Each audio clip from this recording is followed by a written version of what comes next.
মধ্যপ্রাচ্যের আকাশে আবারও ঘনিয়ে আসছে যুদ্ধের মেঘ। ইসরায়েল আর ইরান দুই পক্ষই প্রস্তুতি নিচ্ছে নতুন সংঘর্ষের। কিন্তু এবার কি সত্যিই শুরু হচ্ছে আরেকটি ভয়ঙ্কর যুদ্ধ? যে যুদ্ধের প্রস্তুতিতে ইসরায়েল শক্তিশালী করছে তাদের বিমান বাহিনীকে, আর ইরান তারাও প্রস্তুত। ইরানের হাতে চলে এসেছে নতুন ও শক্তিশালী মিসাইল, যে মিসাইলে মুহূর্তেই ধ্বংস হবে ইসরায়েলের শক্তিশালী বিমানগুলো। যে কোনো সময় আবারও শুরু হয়ে যেতে পারে ইরান আর ইসরায়েলের মাঝে নতুন যুদ্ধ। কিন্তু কেন? চলুন তার বিস্তারিত জানার চেষ্টা করি এবারের ইনসাইড স্টোরিতে। আপনাদের সাথে আছি আমি আফরিদা ইফরাত।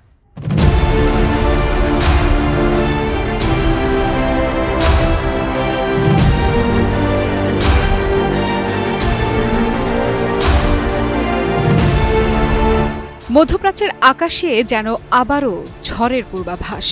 যুদ্ধ থেমেছে ঠিকই, কিন্তু শান্তি আসেনি। বরং ইরানকে লক্ষ্য করে ইসরায়েল এমন প্রস্তুতি নিচ্ছে যা দেখে অনেক বিশ্লেষকই বলছেন পরবর্তী সংঘাত হয়তো আর বেশি দূরে নেই। ইসরায়েল সম্প্রতি ঘোষণা দিয়েছে তারা কিনছে আরও দুটি অত্যাধুনিক KC-46 রিফুয়েলিং বিমান। এই বিমানের সবচেয়ে বড় বৈশিষ্ট্য হলো এগুলো ইসরায়েলি ফাইটার জেটগুলোকে আকাশেই জ্বালানি সরবরাহ করতে পারবে। অর্থাৎ তেল আবিবের যুদ্ধবিমান এখন শুধু সীমান্তের ভেতরেই নয়, ইরানের গভীর অঞ্চল পর্যন্ত দীর্ঘ সময় অভিযান চালাতে সক্ষম। ওয়াইনেট এর প্রতিবেদন বলছে এই কেনাকাটা মূলত ভবিষ্যৎ যুদ্ধে তেহরানকে দ্রুত আঘাত করার কৌশলের অংশ।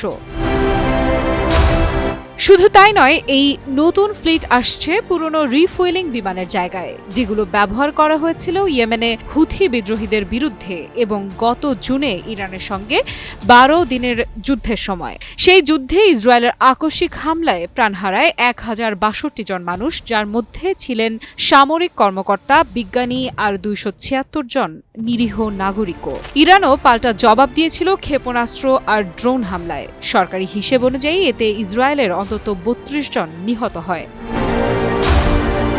যুদ্ধ শেষ হলেও উত্তেজনা একটুও কমেনি। উল্টো ইরানও সমান তালে প্রস্তুতি নিচ্ছে। ইসলামী বিপ্লবী গার্ডস প্রধান মোহাম্মদ পাকপোর সতর্ক করেছেন, ইসরায়েল যদি আবার আগ্রাসন চালায় তবে এমন জবাব পাবে যা তারা কোনোদিন ভুলতে পারবে না। ইরানের শীর্ষ নিরাপত্তা কর্মকর্তা আলী লারিজানি আরও স্পষ্ট ভাষায় বলেছেন, আমরা এমন ক্ষমতা তৈরি করছি যাতে শত্রু আবার আক্রমণ করার সাহসী না পায়। এই প্রস্তুতির অংশ হিসেবেই ইরান গোপনে বিশ্বের বিভিন্ন দেশে নিজস্ব অস্ত্র কারখানা গড়ে তুলছে। প্রতিরক্ষা মন্ত্রী আজিজ নাসির জাদেহ জানিয়েছেন, কোথায় এই কারখানাগুলো তৈরি হয়েছে তা শিগগিরই প্রকাশ করা হবে। বিশ্লেষকদের মতে এটি ইরানের আঞ্চলিক সামরিক বিস্তারের অংশ। লেবাননে হিজবুল্লাহ, গাজায় হামাস, ইরাকে কাতিব হিজবুল্লাহ আর ইয়েমেনে হুথিদের সরাসরি সহায়তা করছে তেহরান। কিন্তু ইসরায়েলও থেমে নেই। KC-46 বিমানের সংযোজন তাদের দূরপাল্লার আক্রমণ ক্ষমতাকে নতুন মাত্রা দেবে। ফলে তেল আবিব এখন চাইলে ইরানের গভীরে গিয়ে একটানা কয়েক ঘন্টা কিংবা দিনব্যাপী বিমান অভিযান চালাতে পারবে। এমন পরিস্থিতিতে প্রশ্ন উঠছে, এই প্রস্তুতি কি কেবল প্রতিরক্ষার জন্য, নাকি নতুন করে যুদ্ধের কাউন্টডাউন শুরু হয়ে গেছে? একদিকে ইরান জানাচ্ছে তারা শুধু প্রতিরক্ষা নয়, প্রয়োজনে আক্রমণও চালাতে প্রস্তুত। অন্যদিকে ইসরায়েলও দেখাচ্ছে তারা দীর্ঘ দূরপাল্লার আঘাত হানার ক্ষমতায় পুরোপুরি প্রস্তুত। ফলে মধ্যপ্রাচ্য যেন আবারও দাঁড়িয়ে গেছে এক নতুন সংকটের দোরগোড়ায়। যুদ্ধবিরতি থাকলেও শান্তি আসেনি, বরং প্রতিরক্ষা, প্রতিশোধ আর প্রস্তুতির এই খেলায় প্রতি মুহূর্তেই জমছে নতুন উত্তেজনা। আর তাই বিশ্লেষকদের মতে এই লড়াই থেমে নেই, বরং আরও কাছে চলে এসেছে। তাহলে প্রশ্ন একটাই, ইরান কি শুধু হুমকি দিচ্ছে, নাকি বাস্তবেই হাতে তুলে নিচ্ছে এমন অস্ত্র যা ইসরায়েলের সব প্রতিরক্ষা ব্যবস্থাকে ভেদ করে ফেলবে? সম্প্রতি ইরানের প্রতিরক্ষা মন্ত্রী ব্রিগেডিয়ার জেনারেল আজিজ নাসির জাদেহ এক বিশেষ টেলিভিশন সাক্ষাৎকারে বলেন, শত্রু যদি নতুন করে আগ্রাসন চালায় তবে আমরা অবশ্যই এমন সরঞ্জাম ব্যবহার করব যেগুলো এখনো ব্যবহার করা হয়নি। কি সেই নতুন অস্ত্র? বসে নেই ইরানও। আবারও নতুন অস্ত্রের তথ্য জানালো পারস্য উপসাগরীয় এই দেশ। নতুন অস্ত্র এতটাই শক্তিশালী যে তা সহজেই ভেদ করতে পারবে যে কোনো কঠিন আকাশ প্রতিরক্ষা ব্যবস্থাকেও। আর তাই যদি হয় তবে ইসরায়েলের সামনে অপেক্ষা করছে এক কঠিন সময়। যদি নেতানিয়াহু সরকার আবারও ইরানের সাথে যুদ্ধে জড়াতে চায় তবে এবার আর তাদের রক্ষা নেই। এমনটাই জানালেন ইরানের প্রতিরক্ষা মন্ত্রী ব্রিগেডিয়ার জেনারেল আজিজ নাসিরজাদেহ। মধ্যপ্রাচ্যের উত্তপ্ত আকাশে আবারও গর্জে উঠল ইরানের সতর্ক সংকেত। তেহরান স্পষ্ট জানিয়ে দিল, যদি শত্রুপক্ষ আরেকবার আগ্রাসনের পথে হাঁটে তবে এবার তারা এমন সব অস্ত্র ময়দানে নামাবে যা কখনো বিশ্ব আগে দেখেনি।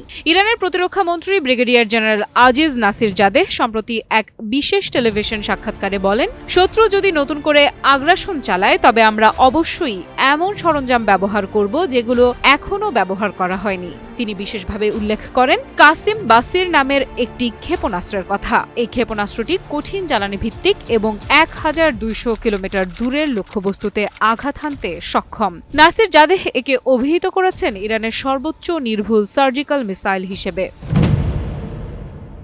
এই ক্ষেপণাস্ত্রের প্রযুক্তি তৈরি হয়েছে ইসরায়েলের আগ্রাসনের জবাবে পরিচালিত ট্রু প্রমিস 1 ও ট্রু প্রমিস 2 অভিযানের অভিজ্ঞতা থেকে। সবচেয়ে গুরুত্বপূর্ণ বিষয় হল শত্রুর ইলেকট্রনিক যুদ্ধ কৌশল কিংবা ইলেকট্রোম্যাগনেটিক পাল্টা ব্যবস্থা কোনোভাবেই এই মিসাইলকে বিভ্রান্ত করতে পারবে না। লক্ষ্যভেদে এটি শতভাগ নির্ভুল। শুধু তাই নয়, প্রতিরক্ষা মন্ত্রী আরও জানিয়েছেন গত 1 বছরে ইরান এমন কিছু ক্ষেপণাস্ত্র পরীক্ষা করেছে যেগুলো প্রচলিত ব্যালিস্টিক ট্র্যাজেক্টরি অনুসরণ করে না, বরং অকার্যকর করে দেয়। আশ্চর্যের বিষয়, ইরান এসব উন্নত প্রযুক্তিও এখনো যুদ্ধে ব্যবহার করেনি। নাসিরজাদেহ বলেন, 12 দিনের সেই যুদ্ধে আমরা এই সক্ষমতাগুলো কাজে লাগাইনি, কিন্তু যুদ্ধ যদি 15 দিন পর্যন্ত গড়াতো, শেষ 3 দিনে ইসরায়েল নিজেদের প্রতিরক্ষা ধরে রাখতে পারত না। কিন্তু এ খেলায় শুধু ইরান আর ইসরায়েল নেই, গোপনে ঢুকে পড়েছে এক নতুন শক্তি, চীন। তাহলে কি এই দ্বন্দ্ব কেবল আঞ্চলিক থাকবে নাকি রূপ নেবে বৈশ্বিক সংঘাতে? বিশ্বজুড়ে গুঞ্জন, ইরানের ক্ষেপণাস্ত্র শক্তি বাড়াতে গোপনে কাজ করছে চীন। সত্যি কি তাই? এদিকে 15 আগস্ট বিশ্বজুড়ে মিডিয়ার খবরে হঠাৎ ফাঁস হয় এক চাঞ্চল্যকর তথ্য। বলা হয় ইরানের ক্ষেপণাস্ত্র শক্তি বাড়াতে নেপথ্যে সক্রিয় ভূমিকা রাখছে চীন। একে কি শুধু কূটনৈতিক সমীকরণের নতুন অধ্যায় বলা যায়, নাকি এর আড়ালে লুকিয়ে আছে আরও বড় কোনো ভূ রাজনৈতিক খেলা? প্রশ্নটা থেকেই যাচ্ছে। আর সেই ফাঁস হওয়া তথ্যের মাত্র 1 সপ্তাহ পরেই 22 আগস্ট তেহরানের আকাশে দেখা মিলল নতুন ক্ষেপণাস্ত্র উৎপাদনের ঘোষণা। ইরানের প্রতিরক্ষা মন্ত্রী ব্রিগেডিয়ার জেনারেল আজিজ নাসিরজাদেহ নিজেই জানালেন তাদের কাছে চলে এসেছে আগের চেয়েও শক্তিশালী নতুন ক্ষেপণাস্ত্র। ইরানের এমন হঠাৎ পদক্ষেপ কেবল প্রতিরক্ষার জন্য, নাকি কোনো গোপন বার্তা দিচ্ছে ওয়াশিংটন ও তেল আবিবকে? ইরান চীন সম্পর্ক আসলে বহুস্তরীয়। 2021 সালে দুই দেশ 25 বছরের কৌশলগত চুক্তি সই করেছে, যার আওতায় তেহরানকে $400 বিলিয়ন বিনিয়োগের প্রতিশ্রুতি দেয় বেইজিং। এর বিনিময়ে ইরান শুধু তেল ও গ্যাস সরবরাহ করবে না, বরং চীনা প্রযুক্তি ও সামরিক সহায়তাও পাবে। বিশ্লেষকেরা মনে করেন এই সমঝোতাই এখন ইরানের ক্ষেপণাস্ত্র শক্তির বৃদ্ধির পেছনের মূল চালিকা শক্তি। অর্থাৎ অর্থনীতি থেকে প্রতিরক্ষা, প্রতিটি স্তরে চীনের উপস্থিতি ইরানের ভরসার জায়গা হয়ে উঠছে। বিশ্লেষকদের মতে চীনের সহায়তায় ইরান যদি ক্ষেপণাস্ত্র প্রযুক্তিতে নতুন ধাপে পৌঁছে যায়, তবে মধ্যপ্রাচ্যের সামরিক সমীকরণ ভয়াবহভাবে পাল্টে যাবে। যুক্তরাষ্ট্র বহুদিন ধরেই ইরানের ক্ষেপণাস্ত্র প্রকল্পকে নিয়ন্ত্রণে রাখার চেষ্টা করছে, কিন্তু বেইজিং এর অদৃশ্য সমর্থনে প্রচেষ্টা ব্যর্থ হওয়ার শঙ্কা বাড়ছে। অন্যদিকে ইসরায়েলের দৃষ্টিকোণ থেকেও এটি একটি অশনি সংকেত। ইতোমধ্যে ইয়েমেন, হিজবুল্লাহ আর গাজা ফ্রন্টে হিমশিম খাচ্ছে দেশটি। তার ওপর ইরানের নতুন ও শক্তিশালী ক্ষেপণাস্ত্র মানেই ইসরায়েলের প্রতিরক্ষা কৌশল আরও দুর্বল হয়ে পড়তে পারে। বিশেষ করে আয়রন ডোম এর কার্যকারিতা নিয়ে নতুন করে প্রশ্ন উঠছে। মার্কিন প্রশাসনের ভেতরে গুঞ্জন, চীন যদি ইরানের ক্ষেপণাস্ত্র শিল্পে সরাসরি জড়িত থাকে তবে এটি কেবল মধ্যপ্রাচ্যের জন্য নয়, বৈশ্বিক নিরাপত্তার জন্য বড় হুমকি। এমন পরিস্থিতি যুক্তরাষ্ট্রকে একদিকে সামরিক প্রস্তুতি বাড়াতে বাধ্য করবে, অন্যদিকে বেইজিং এর সঙ্গে বাণিজ্য যুদ্ধের পাশাপাশি নতুন সামরিক কোল্ড ওয়ারের ইঙ্গিত দিচ্ছে। সব মিলিয়ে 15 আগস্ট থেকে 22 আগস্টের এই এক সপ্তাহ যেন গোটা ভূ রাজনীতির নতুন সমীকরণের প্রতীক। ইরান প্রমাণ করেছে নিষেধাজ্ঞা, চাপ কিংবা আন্তর্জাতিক হুমকি দিয়ে তার ক্ষেপণাস্ত্র প্রকল্প থামানো সম্ভব নয়, বরং চীনের কৌশলগত সহায়তা পেয়ে তেহরান এখন আরও আত্মবিশ্বাসী। এই সহযোগিতা শুধু প্রযুক্তি বিনিময়ে সীমাবদ্ধ নয়, এর ভেতরে রয়েছে অর্থনীতি, জ্বালানি, সামরিক জোট আর ভূ রাজনৈতিক প্রভাব বিস্তারের হিসেব। বিশ্লেষকেরা বলছেন ইরান এখন কার্যত মধ্যপ্রাচ্যের একমাত্র শক্তি যে সরাসরি ইসরায়েল ও যুক্তরাষ্ট্রকে চ্যালেঞ্জ জানাতে সক্ষম। নতুন ক্ষেপণাস্ত্র উৎপাদন মানে শুধু যুদ্ধাস্ত্র নয়, এটা এক ধরনের রাজনৈতিক বার্তাও। ওয়াশিংটনকে বোঝানো হচ্ছে তার নিষেধাজ্ঞার নীতি ব্যর্থ, আর তেল আবিবকে হুঁশিয়ারি দেয়া হচ্ছে আঞ্চলিক সংঘাত বাড়ালে ইরান প্রস্তুত। চীন যদি সত্যি ইরানের ক্ষেপণাস্ত্র প্রকল্পে হাত বাড়িয়ে থাকে, তবে সেটি কেবল মধ্যপ্রাচ্য নয়, বৈশ্বিক শক্তির ভারসাম্যকেও পাল্টে দিতে পারে। যুক্তরাষ্ট্র যেখানে ইউক্রেন রাশিয়া যুদ্ধের ধাক্কায় ব্যস্ত, সেখানেই চীন আর ইরানের এই বন্ধুত্ব আসলে এক নতুন যুদ্ধের ইঙ্গিত। তাই 15 আগস্ট থেকে 22 আগস্টের মধ্যবর্তী এই সময়কে ইতিহাস হয়তো মনে রাখবে এক নতুন ভূ রাজনৈতিক টার্নিং পয়েন্ট হিসেবে। সামনে প্রশ্ন একটাই, এই ক্ষেপণাস্ত্র খেলা কি সীমাবদ্ধ থাকবে শক্তি প্রদর্শন আর কূটনৈতিক বার্তায়, নাকি সত্যিই বিশ্বের সামনে আসছে এক নতুন যুদ্ধের কাউন্টডাউন?